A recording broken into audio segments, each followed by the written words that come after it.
Olá, começa agora o STJ Notícias, o seu jornal semanal com alguns dos julgamentos de destaque do Tribunal da Cidadania.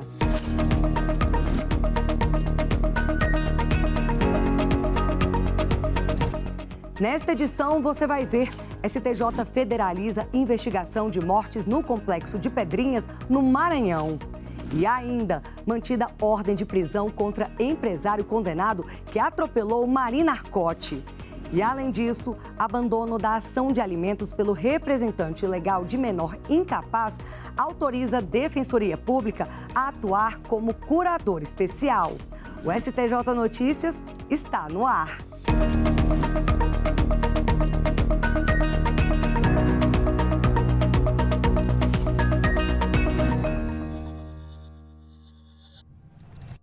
A gente abre o programa de hoje com o primeiro episódio de uma série especial de 3 vídeos produzida pela Coordenadoria de TV e Rádio do Superior Tribunal de Justiça em homenagem ao Dia da Consciência Negra, celebrado em 20 de novembro. São relatos com histórias marcadas pelo racismo, mas também por resistência e superação. Acompanhem comigo. Eu sou filha de um alfaiate, de uma dona de casa. Eu comecei a trabalhar aos 13 anos como empacotadora de supermercado e desde pequena eu sonhava alto. Não havia muitas referências. Poucas pessoas acreditavam que eu chegaria longe. Ouvi piadas, por vezes olhares atravessados, e muita gente duvidava que o currículo que eu conquistei fosse meu. Minha vitória não é minha só. É fruto de lutas históricas contra uma herança estrutural que tenta nos manter no chão. Hoje sinto orgulho de poder ser referência, exatamente aquela que me faltou. Eu carrego a marca de 2 condições que pesam muito. Eu sou mulher e eu sou negra. Essa história tem cor. O acesso de pessoas negras a altos cargos ainda é um desafio. A liderança pode ter todas as cores, porque é na diversidade que encontramos a verdadeira força. Um futuro mais plural depende de nós. A luta pela igualdade não é uma escolha, é uma obrigação de todos. Investigações sobre mortes no Complexo Penitenciário de Pedrinhas, no Maranhão, devem ser federalizadas após decisão do Superior Tribunal de Justiça. Quem traz mais detalhes é a repórter Jéssica Castro. A terceira sessão determinou a federalização das investigações sobre 6 homicídios e 1 desaparecimento ocorridos no Complexo Penitenciário de Pedrinhas, no Maranhão, entre 2013 e 2014. Por unanimidade, o colegiado acolheu o pedido da Procuradoria-Geral da República ao reconhecer grave violação de direitos humanos, risco de responsabilização internacional do Brasil e inaptidão do sistema estadual para conduzir a investigação e o processo nesses casos. Durante o período, aconteceram diversas rebeliões no complexo penitenciário, o que resultou na morte de 60 detentos e no desaparecimento de 1 deles. A situação de violência extrema teve repercussão internacional, com denúncias sobre condições desumanas às quais os presos estavam submetidos. A situação levou o Brasil a ser denunciado à Corte Interamericana de Direitos Humanos, que determinou medidas como ações efetivas para evitar novas mortes e danos à integridade física dos detentos, redução da superlotação e também que os fatos fossem investigados adequadamente. O ministro Rogério Schietti Cruz, relator do pedido de federalização, afirmou que os episódios apresentados pela PGR revelam um padrão alarmante de graves violações de direitos humanos no sistema penitenciário maranhense. O ministro observou que os casos apontados não foram fatos isolados, mas representam uma crise sistêmica e pontuou ainda que a ausência de esforço efetivo para esclarecer os crimes é um denominador comum dos episódios, revelando uma incapacidade estrutural para enfrentar o quadro de grave violação de direitos no sistema penitenciário. Os ministros da terceira sessão seguiram o entendimento do relator e, ao definir pela federalização do processo, consideraram que a responsabilização internacional do Brasil por violações de direitos humanos não é uma hipótese abstrata, mas um risco concreto, especialmente porque o Complexo de Pedrinhas já está sendo acompanhado pelo Sistema Interamericano de Proteção dos Direitos Humanos, com sucessivas medidas provisórias determinadas pela Corte Interamericana. Ainda na terceira sessão do STJ, o colegiado consolidou o entendimento de que data da intimação eletrônica pessoal da Defensoria Pública prevalece para contagem de prazo. A decisão foi tomada em julgamento de embargos de divergência. O colegiado reformou a decisão da quinta turma e declarou tempestivo um recurso interposto pela Defensoria Pública de Alagoas. No caso, a quinta turma havia considerado, para efeito de contagem do prazo recursal, a data da intimação feita no Diário de Justiça eletrônico e não a da intimação pessoal do defensor público. Isso levou ao reconhecimento da intempestividade do recurso apresentado pela Defensoria. Nos embargos de divergência, a instituição invocou a prerrogativa legal de ser intimada pessoalmente e apresentou como paradigma uma decisão da sexta turma, segundo a qual a publicação no Diário de Justiça eletrônico não serve a esse propósito. A terceira sessão, então, consolidou o entendimento de que, havendo duplicidade de intimação da Defensoria Pública, prevalece a do tipo eletrônica pessoal para contagem dos prazos recursais. O relator dos embargos de divergência, ministro Rogério Schietti Cruz, lembrou que a terceira sessão possui precedente nesse sentido. O ministro também pontuou que a legislação dispõe expressamente que a publicação eletrônica substitui qualquer outro meio e publicação oficial, à exceção dos casos que, por lei, exigem intimação ou vista pessoal. Rogério Schietti Cruz observou que a Defensoria Pública se enquadra na exceção, cuja intimação deve ser sempre pessoal. Em decisão monocrática, ministro do STJ nega pedido para revogar ordem de prisão contra empresário condenado pela morte da socióloga e ciclista Marina Arcotti. Os desdobramentos do caso a gente confere na reportagem de Marina Campos. O pedido foi negado pelo ministro Sebastião Reis Júnior. O habeas corpus requerido pela defesa do empresário José Maria da Costa Júnior buscava revogar a ordem de prisão expedida contra ele. O atropelamento ocorrido em 2020 resultou na morte da socióloga e ciclista Marina Arcotti. Ela pedalava em uma avenida na zona oeste de São Paulo quando a bicicleta foi atingida na traseira pelo carro conduzido pelo empresário. As investigações apontaram que o veículo trafegava a 93 km por hora.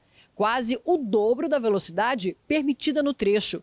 O empresário foi condenado pelo Tribunal do Júri a 12 anos de reclusão pelos crimes de homicídio com dolo eventual, quando se assume o risco de matar, embriaguez ao volante e omissão de socorro. E como respondia ao processo em liberdade, permaneceu solto após o julgamento. O Ministério Público de São Paulo, porém, recorreu ao Tribunal de Justiça do Estado, que por maioria determinou o imediato recolhimento do réu à prisão. Com a expedição do mandado, policiais foram até o endereço onde ele havia informado, mas não o encontraram. Como o condenado não se apresentou espontaneamente, ele passou a ser considerado foragido.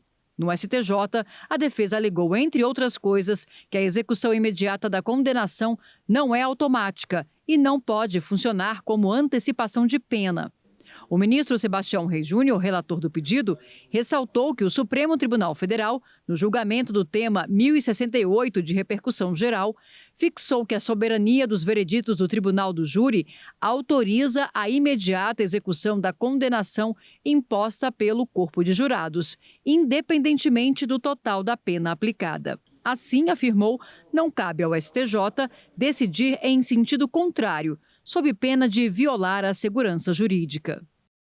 Em julgamento iniciado no Superior Tribunal de Justiça, relator propõe aplicar direito de arrependimento de até 7 dias em caso de desistência na compra de passagem aérea. O posicionamento foi do ministro Marco Butzi no julgamento da 4ª turma, que começou a definir se os consumidores têm o direito de desistir da compra de passagem aérea pela internet no prazo de 7 dias, com restituição integral do valor pago, em observância à norma do Código de Defesa do Consumidor que prevê o chamado direito de arrependimento. O recurso especial analisado pela turma contesta a decisão do Tribunal de Justiça do Rio de Janeiro, que estabeleceu um entendimento favorável ao direito de arrependimento. As empresas Viajanet e Avianca recorreram ao STJ para afastar a aplicação do Código de Defesa do Consumidor, sustentando que o direito de arrependimento não se aplica ao transporte aéreo e que deveria prevalecer o prazo de 24 horas definido em uma resolução da ANAC, a Agência Nacional de Aviação Civil. No voto, o relator, ministro Marco Butzi, rejeitou os argumentos das empresas. Ele destacou que a resolução da ANAC não pode restringir um direito previsto em lei federal por ser norma de hierarquia inferior. O ministro relator ainda afirmou que a compra pela internet é uma contratação feita fora do estabelecimento comercial, o que atrai a proteção do CDC. E exigir multa ou permitir retenção de valores quando a desistência ocorre dentro dos 7 dias legais caracteriza cláusula abusiva.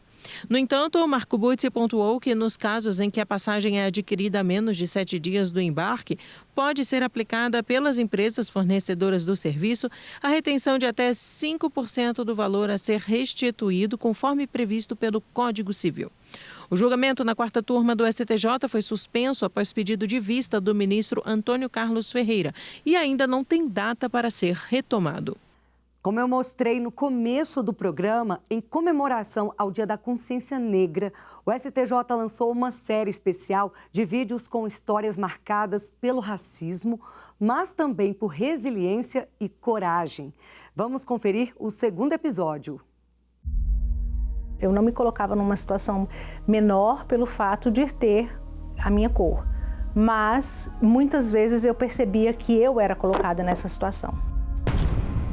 Situações em que as pessoas elogiavam, entre aspas, nossa, mas você teve sorte, porque você puxou para a família da sua mãe, né? Diferente da família do seu pai. Então você acaba se percebendo dentro de um contexto de que metade de você é positivo e de que metade de você é negativo. E o fato do cabelo ser liso não quer dizer que eu sou melhor ou pior. É uma característica minha, assim como todas as outras características que eu tenho. Na infância e na adolescência, eu não percebia a importância de me posicionar. Eu me calava e me colocava no local que me davam.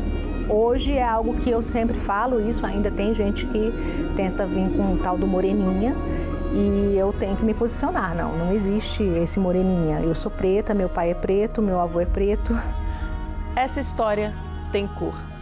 Comentários que parecem elogio, mas carregam a marca da exclusão. É o racismo que se disfarça de gentileza, aquele que separa o que é aceitável do que não é. Ser negra é beleza inteira, não metade. Reconhecer isso te transforma e transforma o mundo. 3ª turma do Superior Tribunal de Justiça decide que abandono de ação de alimentos justifica a atuação da Defensoria como curadora especial de incapaz. O colegiado decidiu que a inércia da mãe, que não prosseguiu com a ação ajuizada em favor do filho, é incompatível com o melhor interesse da criança, que não pode ter o seu direito aos alimentos prejudicado pela negligência da representante legal. Na origem do caso, após decisão que fixou os alimentos provisórios, foi determinada a intimação das partes para audiência de conciliação. Contudo, a mãe não foi localizada, mesmo após intimação pessoal para impulsionar o andamento do processo. Passados 4 anos do ajuizamento da ação e com o processo paralisado há 2 anos, o juiz de 1º grau extinguiu o processo sem analisar o pedido. Com isso, a Defensoria Pública do Rio de Janeiro apelou ao Tribunal de Justiça do Estado, buscando a nomeação dela como curadora especial da criança. Mas o TJ entendeu não haver fundamento jurídico para atender ao pedido. No STJ, o Ministério Público Fluminense sustentou que a conduta da mãe equivaleria à ausência de representação legal, o que autorizaria a nomeação da Defensoria Pública como curadora especial. Para a relatora do recurso, ministra Nancy Andrighi, apesar do Código de Processo Civil autorizar a extinção da ação sem resolução do mérito, devido ao abandono da causa, O princípio do melhor interesse da criança e do adolescente deve nortear a interpretação da norma pelo Poder Judiciário. Assim, em razão da inércia da genitora, é do melhor interesse do alimentando a nomeação da Defensoria Pública como curadora, a fim de dar prosseguimento à demanda. Terceira turma do Superior Tribunal de Justiça considera válida a arrematação de imóvel da massa falida por 2% do valor oferecido na avaliação. Ao dar provimento a um recurso especial, os ministros do colegiado consideraram que, em um processo de falência, é válida a venda de um imóvel do ativo pelo equivalente a 2% de sua avaliação. O entendimento foi o de que, se foram respeitadas as formalidades legais, o leilão não deve ser anulado com base somente na alegação de arrematação por preço vil. De acordo com o processo, foi autorizada a permuta de dívida de uma empresa falida por um imóvel de propriedade dela, considerando a dificuldade dos credores para receber os valores a que tinham direito.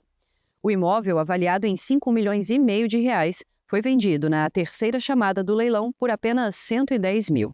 Diante do baixo valor arrecadado, o Ministério Público, o administrador judicial e a empresa falida pediram que um novo leilão fosse realizado.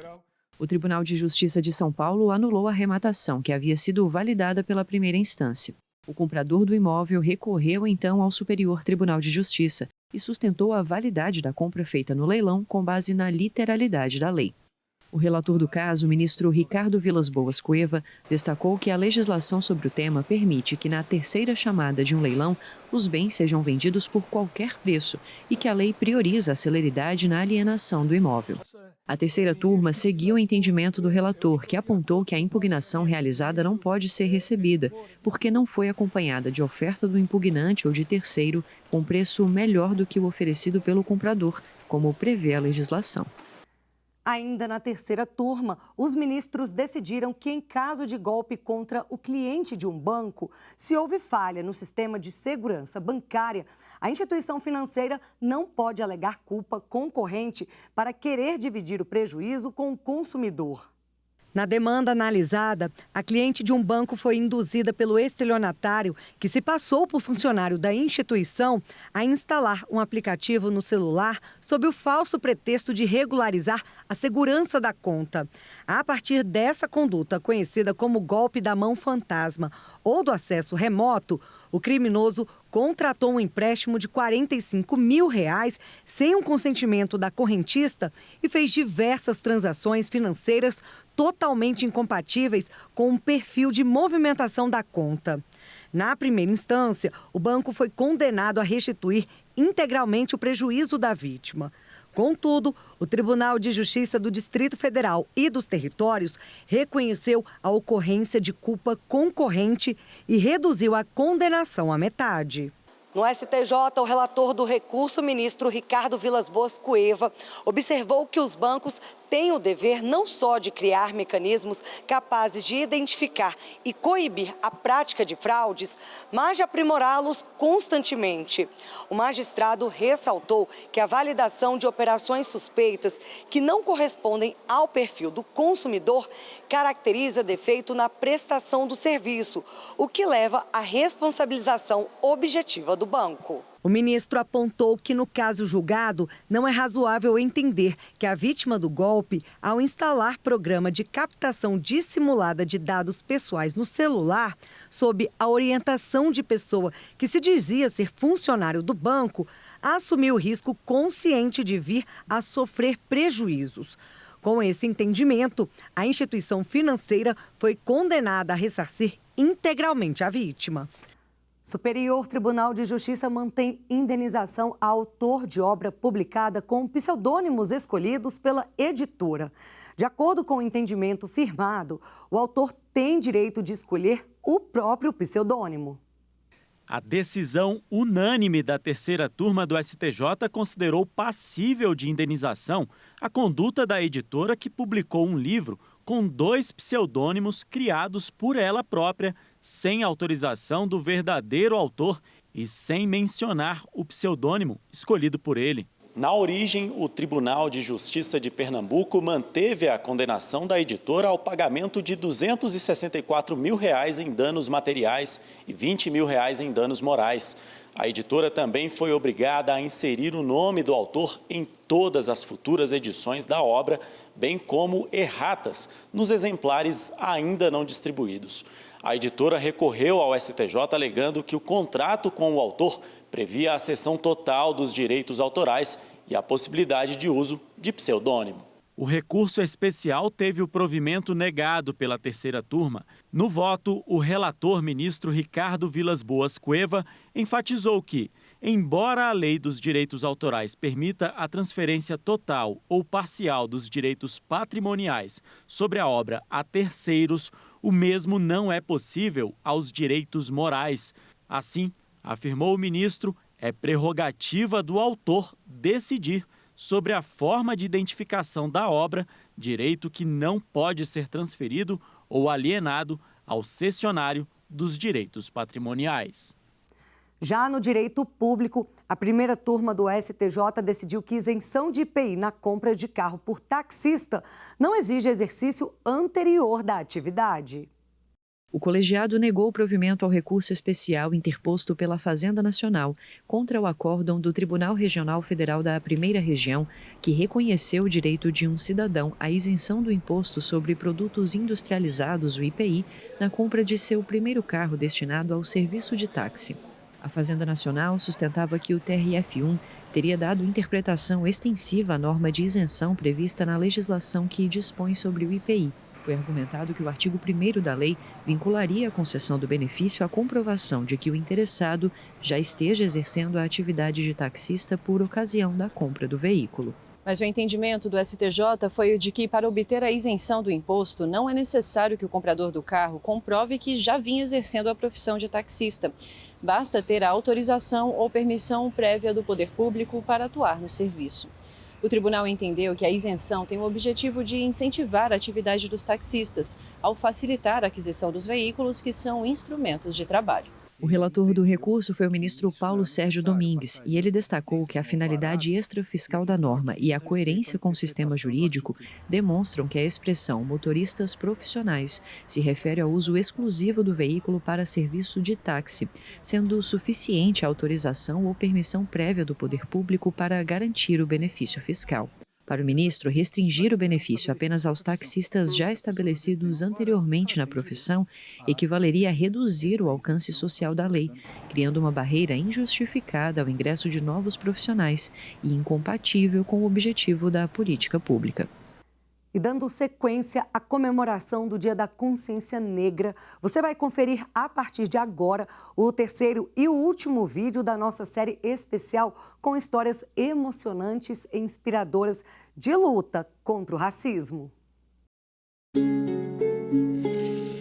Me sustentar neste lugar é um desafio diário. A meu ver, esta é a maior barreira que eu preciso vencer ainda que esteja no espaço de poder. São muito corriqueiras algumas situações, né? Do tipo, pessoas que não sabem quem eu sou, perguntam, mesmo no espaço do Poder Judiciário, se eu sou magistrado. Elas sempre vão perguntar qualquer outra profissão, menos essa. A pessoa entrar no gabinete e pedir para falar com o juiz, ou então, muitas vezes, tentando entender onde é que está o juiz para presidir aquela audiência. Ninguém pode compreender profundamente, genuinamente, as experiências vividas por pessoas, né? Lugar de fala pode ter apenas níveis mais profundos para aquelas pessoas que têm experiências, que marcam as suas trajetórias, e níveis em que pessoas vão colaborar por terem sentimento de fraternidade, de humanidade com essas pessoas. Pessoas brancas, elas podem sim aliar a luta contra o racismo. Essa história tem cor. O racismo não se esconde apenas nas grandes atitudes. Ele também se perpetua nas pequenas coisas que deixamos passar. Cabe a todos nós combatê-las. A igualdade começa no reconhecimento do outro.